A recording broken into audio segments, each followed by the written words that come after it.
Son SAT neticelerinde çok 1500'ler gördük. Full İngilizce danışacaq diye bir kurs varsa, yəni gedək mən də oraya yazdım. Okudun mu? TikTok'tan karşına mı çıktı şimdi? Yani bunun sonu da yok. Değerli College Board. Çok basit. Merhaba arkadaşlar, sevgili valideynler, çılgın telebelerimiz.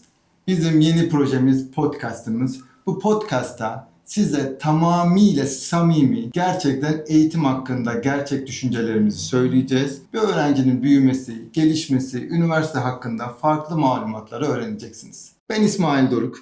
Yaklaşık 23 yıldır Self College'de çalışıyorum. Şu an Self College'de yöneticiyim ama yönetici olmadan önce öğretmen oldum, öğrenci oldum, farklı pozisyonlarda çalıştım ve şu an bu bilgileri size aktaracağım. Ve yanımda sevgili ortağım, partnerim Erhan. Erhancığım. Mənim adım Elxandır. Mən də hardasa 5 ildən çoxdur Self-də fəaliyyət göstərirəm. Ümumi olaraq SAT müəllimi, daha sonra ümumi olaraq riyaziyyata baxmışam və hal-hazırda Nərimanov filialında menecer olaraq fəaliyyət göstərirəm. Yəni bu illər ərzində olan bütün təcrübələrimizi birlikdə artıq sizlərə göstərəcəyik. Bugünkü konumuz, özellikle bugünkü konumuz SAT. Biliyorsunuz SAT sınavı oldu, neticeler çıktı. İlk sorumla başlıyorum. Elhan Bey, son SAT neticelerinde çok 1500'ler gördük, 1520'ler, 50'ler gördük. Ne diyorsunuz? Valla 1550'lər yox da məni daha çox təəccübləndirən 1580 oldu. Hı-hı. Və verbaldan da səhv eləmirəmsə 800 idi nəticə. Hı-hı. Bu haqda deyə bilərəm ki, heç bir şəkildə bu skor Azərbaycanda mümkün deyil və 100% satılır nəticələr. Arkadaşlar, kesinlikle şimdi ben burada bir şey ben de söylemek istiyorum.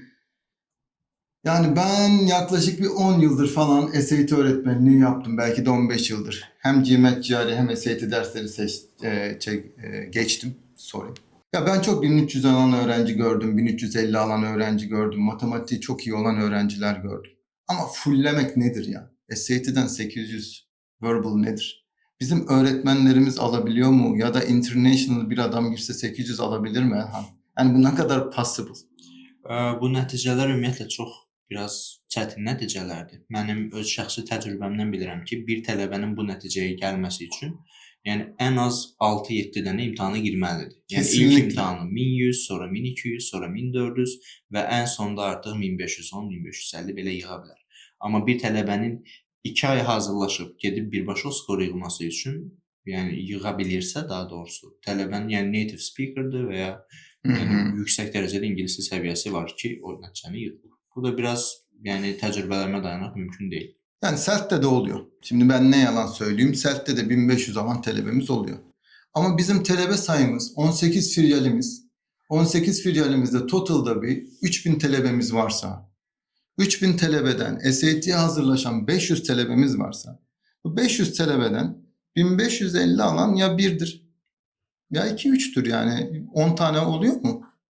Təbii ki, yox. Yəni çalışırıq o nəticələr olsun, amma yəni dediyim kimi bu vaxt alan bir prosesdir. İkinci məsələ də yəni valideynlər bunu biraz yanlış yorumlayırlar, yanlış anlayırlar.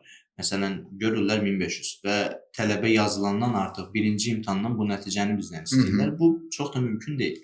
Çünki dediyim kimi bu vaxt alan bir prosesdir. Tələbənin yəni ilk öncə 1200'ü, 1300'ü daha sonra artıq 1500'lərə çıxa bilər. Kesinlikle. Sonraki problem də Hı-hı. vaxt məsələsi. Yəni valideynlər götürüb tələbələri 10-cu sinifdə və ya 11-ci sinifin əvvəllərində artıq yazdırırlar SAT-yə və sonda bu skoru gözləyirlər. Və tələbə gələndə təsəvvür edin, ingiliscə səviyyəsi nə olur? Yani bu da ayrı bir problem. Gerçekten Elhan'la çok aynı fikirdeyiz. Aynı yerde çalıştığımızdan da olabilir. Değerli valideynler, öncelikle şunu bilmemiz lazım.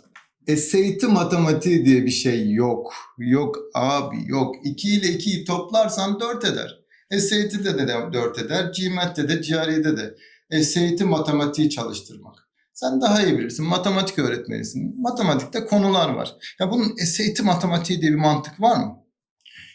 SAT matematiği deyə bir, SAT riyaziyyatı deyə bir riyaziyyat yoxdur təbii ki də.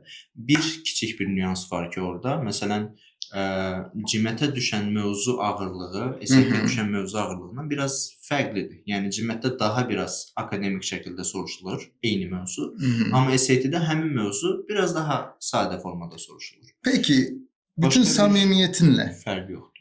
bir adamın matematik seviyesi, bir öğrencinin matematik seviyesi orta ise matematiği bitirmesi ne kadar zaman alır?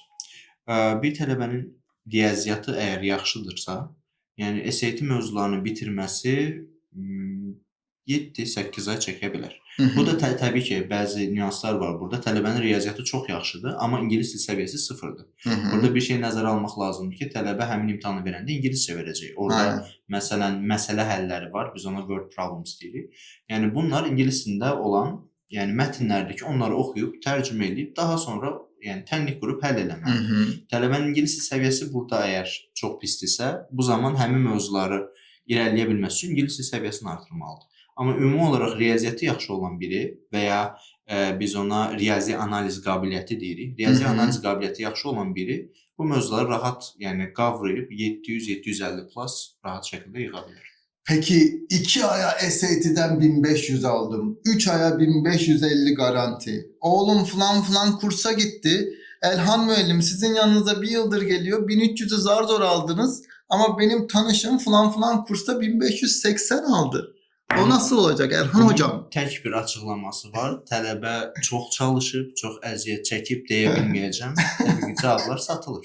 Yəni 2 aya 1580 yığan tələbə, hətta ingilis dilindən bu qədər yüksək bir skor yığan bir tələbə, yəni cavabları alıb. Yani Basit. şunu da söyleyeyim. Yani bunun sonu da yok. Kesinlikle bununla ben savaşıyorum. Kaç kere yazıda topladım. Bu savaşımın sonucunda o cevabı alanlar da, satanlar da en sonunda bunun zararını görecekler. Yani bunun için elimizden geleni yapıyoruz biz Self College olarak. Bunu samimiyetimle söylüyorum. Ve elinde sonunda gerçek gücüyle gerçek yere gelen öğrencilerimiz olacak ve bu satılmalar bitecek. Təbii ki, bitəcək. Çünki bunun üçün SAT onsuz da, yəni bəzi çalışmalar elədi. Paper based-dən digitala keçdi. Yəni keçməsinin səbəbi bir baxma bu idi. Çünki paper based, yəni kağız üzərində olan SAT-də cavablar daha rahat satılırdı. Ondan əlavə hətta bir neçə il əvvəl səhv eləmirəmsə Türkiyə artıq SAT-ni yığışdırdığını bildirdi. Çünki cavablar satıldığı üçün sadəcə YÖS-lə qəbul edəcəyini dedi. Daha sonra artıq SAT digitala keçdiyi üçün SAT-ni qəbul etməyə başladı. Yəni bizim universitetlərdən Ada Universiteti də eyni şəkildə, yəni yüksək balla gedib, amma nəticələri aşağı olanlara görə DİM-lə səhv eləmirəmsə 50 ya da 40 baldan riyaziyyatı keçmələrini tələb eləyir. Yəni bu kimi şeyləri, yəni belə bir tədbirləri bütün universitetlər də yavaş-yavaş görməyə başlayırlar. Yəni həqiqətən təhsilə önəm verən universitetlər bunları, yəni bu tədbirləri görəcəklər və beləcə inşallah ki, yəni bu satılmalar falan olmaz. Buradan College Board'a da sesleniyorum. Değerli College Board, çok basit dijital SAT'deki bu satkınlığı ortadan kaldırmak. Millet kendi kompüteriyle geliyor. Bazı programlar falan filan yazıyorlar. Arkadaşım neresi center'sa al oraya 500 tane kompüter ve orada öğrenciler sınav versin. Ondan sonra görelim bu 1580'ler, 1550'ler, 1560'lar orada da alsın. Orada da alsın. Ben çok öğrenci tanıyorum ki 1550 almış. Bizim burada kursa gelip A2, B1 başladığımız neyse diyorum ve bu konuyu kapatıyorum. Okey Məncə misin? də artıq. Yəni bu mövzu haqqında çox danışıb daha detallı, daha önəmli mövzulara yəni yer verməmək olmaz. Bu mövzunu bağladığımıza görə İsmail müəllim, mənim sizə bir sualım var. Mənim oğlum 10-cu sinifdir və ya 11-ci sinifdir. Mesela 2 ay ingilis dilini səlis danışmağını istəyirəm. Bu mümkündürmü? Nə dərəcədə mümkündür? bir de bu var ya. 10 güne İngilizce, 20 güne süper danış, 30 günde atomu parçala. 40 gün sonra bir İngiliz'den daha iyi İngilizce konuş. Yok öyle bir şey arkadaşlar. Yok. Yani birincisi practice makes perfect. As you know. Yani nasıl zaman gerekiyorsa matematiğe, İngiliz diline de zaman gerekiyor. Konuşmalısınız. Onun ortamında olmalısınız. Ben diyemem ki size 2 aya İngilizceyi süper danışacaksınız. Ama 2 aya bir level geçmek olur mu hocam? Mən belə bir şey oxumuşdum ki, bilmirəm siz daha dəqiq bilərsiniz. Yəni bir leveli bitirmək ortalama 72 saat, yəni təcrübə, praktik tələb eləyir. Ya Cambridge'in hocam. araşdırması. Okudun mu? TikTok'tan karşına mı çıktı şimdi? Açık konuşalım. Yox, açıq oxumuşdum bu haqda. Bir leveli bitirmək, yəni tələbə əgər A2-dan başlayırsa, B1-a keçməsi üçün 72 saat, yəni praktik eləməlidir. Bu praktisi 2 saat, 3 saat ofisdə qalaraq bir neçə aya da tamamlaya bilər və ya evdə özü mütəmadi məşğul olaraq daha da tez irəliləyə bilər. Kesinlikle haklısın. Kesinlikle doğru. Yani şaka bir yana İngilizce'de 5 tane level var. A1, A2, B1, B1 plus B2. Örnek veriyorum, B2 öğrencisine ya da A2 öğrencisine how are you dediğiniz zaman sizi anlamasını beklersiniz. Ya da mesela aynısı SAT için de mesela bir mantıklı kelime söylesem inconspicuous. Küçük şeyler demek. Yani bir SAT talebesine bunu neden bilmezsiniz falan dersiniz. O yüzden de her level'ın kendine göre bir vokabularisi var. Yəni söz bazası diye. Aynen. Ve o yüzden de onu bilmesi lazım. Onu konuşması lazım. Aktif vokabüleri var, pasif vokabüleri var. Adamın 5000 tane vokabülerisi var ama aktif olarak kullanmıyor. Pasif vokabülerisi var, bir işe yaramıyor. Okuduğunu anlıyorum ama ben danışamıyorum. İşte bu yüzden. Yoksa şu kamera mıydı? Yoksa bu. Yani bu yüzden. Yani o yüzden bence as a result 2 aya unbelievable bir İngilizce olmuyor. Yaxşı, bəs 2 aya nə etmək olar? Yəni 2 ay deməyək, ümumiyyətlə bir tələbə gəldi, kursa yazıldı. İngilis dil səviyyəsini yoxladıq, A2-dur. Yəni biz ən yaxşı ehtimalla bu valideynə nəyin sözünü verə bilərik? Vallahi çok güzel soru ya. Gerçekten hani bu beklenti gerçekten hemen ciddileşti. Adam geldi 2 ay var. A2 seviyesinde B1 olabilir mi? Ya da biz bu hikayeye ne verebiliriz? Birincisi, yani övmek gibi olmasın, CELT'in sistemi var. CELT VIP. Okuma, yazma, söz bazası, gramer, danışık 5 hissesi var. Ve biz bu 5 hissesini de cover yapıyoruz, biliyorsun. Ama biz bunu cover yaparken nasıl gidiyoruz? Şimdi öğrenci bir şey geçtiği zaman bunu 3 derse geçiyor ve 3 ders sonra biz onu sınav yapıyoruz. Sınavın neticesinde problem yoksa ilerliyoruz. Eğer problem varsa oradaki problemi çözüp ilerliyoruz. Demiyoruz ya arkadaşım sen 2 ayda geldin nasıl bir netice olmadı tüh. Halbuki o kadar da para verdin falan filan. Öyle bir dünya yok. Bir hafta sonra ne geçtik talep ediyoruz. Eksik varsa pulsuz dersler veriyoruz. Eksik yoksa aynı şekilde devam ediyoruz. 2 aya iyi bir çalışan bir öğrenci garanti vermiyorum ama bir seviyeyi güzel bir şekilde geçer. Hiç konuşamayan bir öğrenci artık azdan çoktan konuşur, kendini ifade eder. Yani normal bir İngilizce seviyesi olan azıcık artık dinlemeleri anlar. Yani birazcık da kendisi de praktis etmesi lazım ki bu bizde şerait olarak çok var. Ve o yüzden de 2 ay sonra bence yeterli bir seviyesi olabilir. Bence bu konuda en önemli şey öğrencinin bilgili bir şekilde beklentisi olması. Yani ben şimdi 2 ay sonra ya ben 2 ayda şu kadar para vereceğim yeter İngilizceye başka ayıracak param yok. Bence o 2 ayda o parayı ayırma. Çünkü o para bir işe yaramayacak eğer 2 ay sonra devam etmeyeceksen. Təbii ki. Yəni, Ben öyle düşünüyorum. Razılaşıram. CELT baxımından bizdə güvən ortamı vardı ya, daha rahat bir şəkildə bunu valideyn izah edib nələr olacağını 2 ay sonra, 3 ay sonra planlı şəkildə onu göstərə bilirik. Bəli, şəxsi təcrübəmdən belə bir şeylə qarşılaşdım ki, bir valideyn yaxınlaşdı ofisə, hətta ailədən 3 övladın üçünü də yazdırmaq istəyirdi. Bir şərt qoşdu ki, yəni 3 ay sonra bu tələbələrin üçü də səlis ingilis dili də danışa bilsinlər. Yəni ilk sualım odur ki, bu tələbələrin ingilis dili leveli nədir? İngilis dili levelları A1-dır. Yəni tələbələr ingiliscə danışmırlar və A1-dan yəni çox aşağıdırlar. Hətta belə deyim, A1-dan kəsildilər.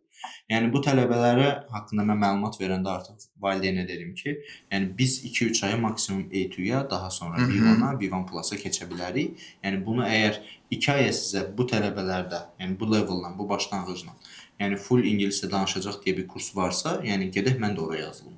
Belə bir şeydir. Gittim oraya yazıldım falan. Valideyn yəni haqlı buldu.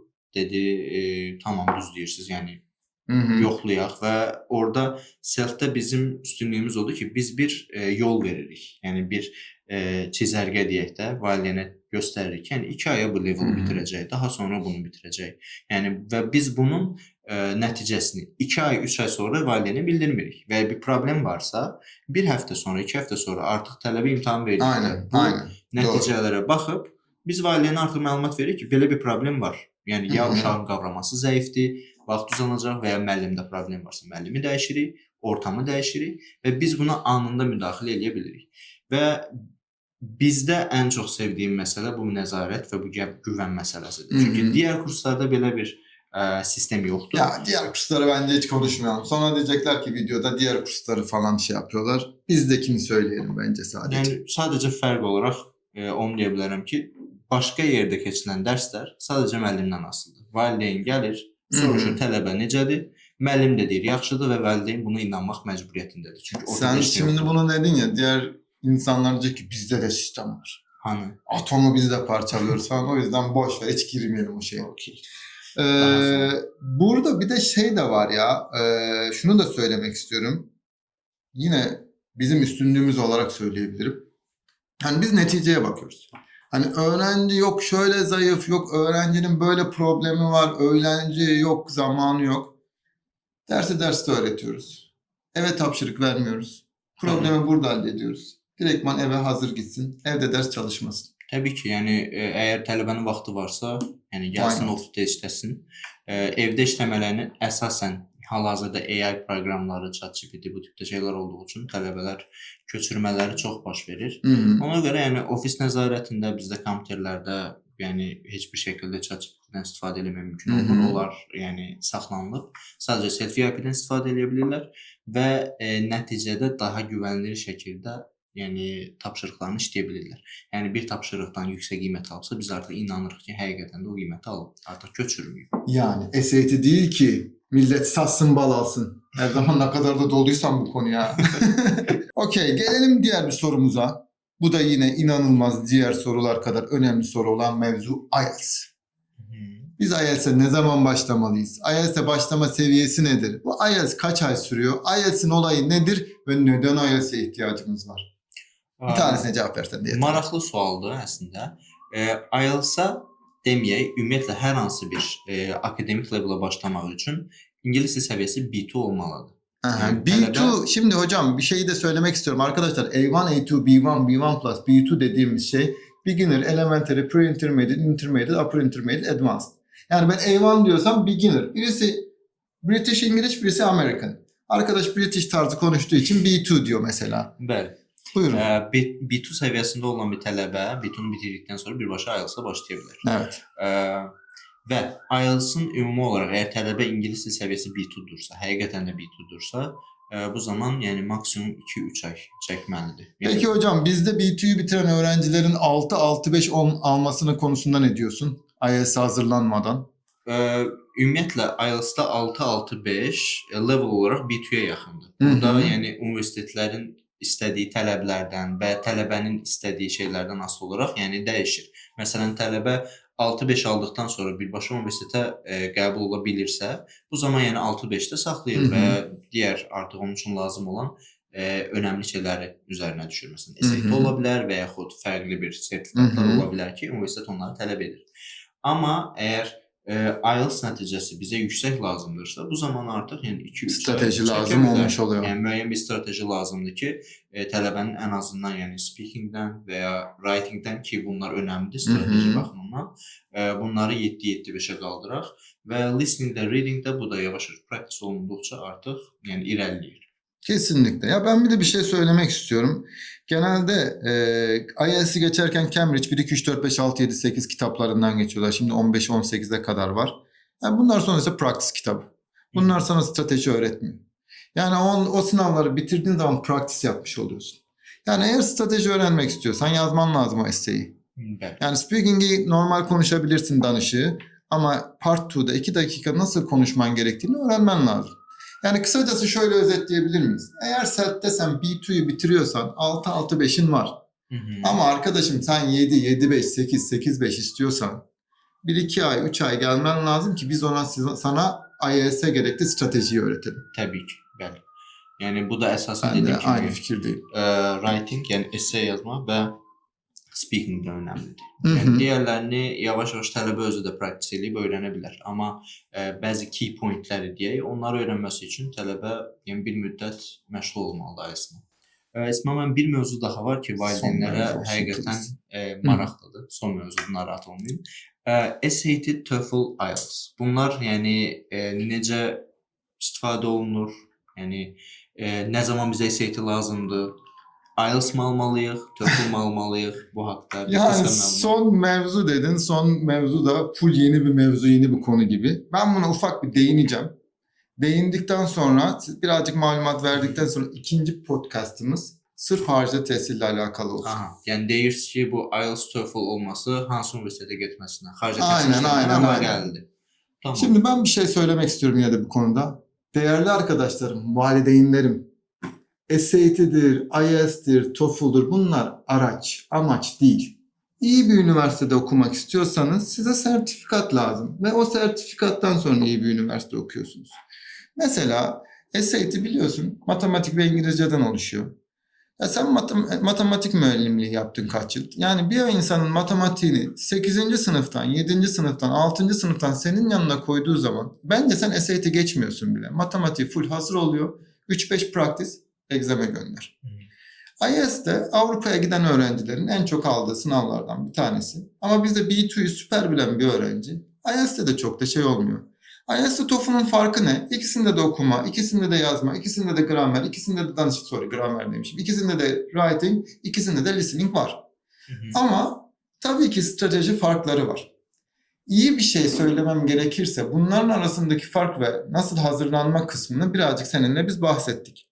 Ama Türkiye'de okumak için ne lazım? Avrupa'da okumak için ne lazım? Aday üniversitenin kabul şartları gibi konuları gel biz ikinci podcast hangisi ki haricde tehsil ve haricde tehsilin getirdiklerini de bırakalım.